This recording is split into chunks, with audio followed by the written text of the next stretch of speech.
कुछ हिंदुस्तानी सपूतों का एक छोटा सा कारवां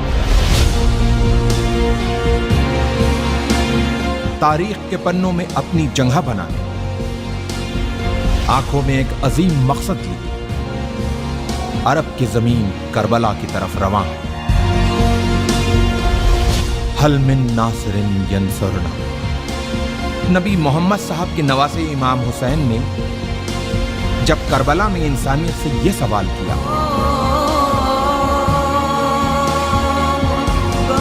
है कोई जो मेरी मदद को आए?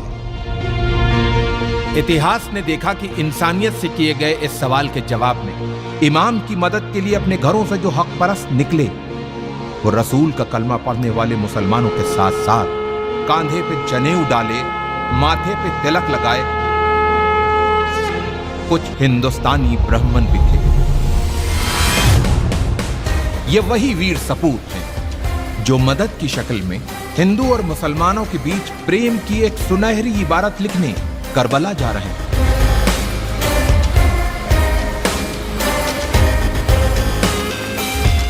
जालिम बादशाह यजीद अपनी हुकूमत के नशे में चूर होके इंसानियत का चेहरा बिगाड़ देना चाहता था,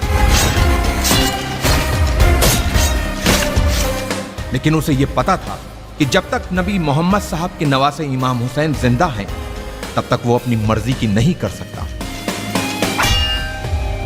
उसके इसी डर ने इमाम हुसैन को उनके परिवार के साथ करबला में घेर के उनसे अपनी हुकूमत के सामने सर झुकाने को कहा। जियो और जीने दो की जिंदा मिसाल पेश करते हुए इमाम हुसैन ने यजीद के सामने एक पेशकश रखी कि अगर तुमको मुझसे कोई खतरा हो तो मुझे रास्ता दे दो ताकि मैं हिंदुस्तान चला जाऊं।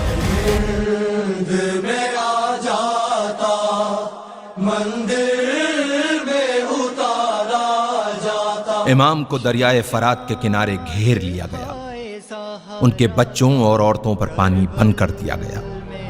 यह सब जुल्म यजीद के खत मिलने के बाद इब्ने जियाद ने इमाम हुसैन पे किए। इमाम की तरफ से भी खत लिखे गए।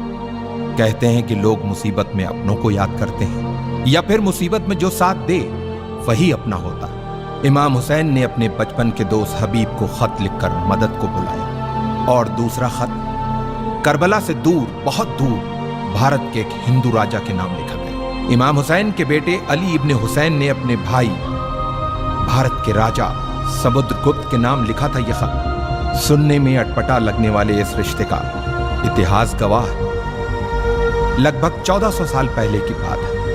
ईरान के बादशाह जो पारसी मजहब से थे, उनकी दो बेटियां थीं, मेहरबानो और शहरबानो। मेहरबानो का विवाह भारत के राजा चंद्रगुप्त से हुआ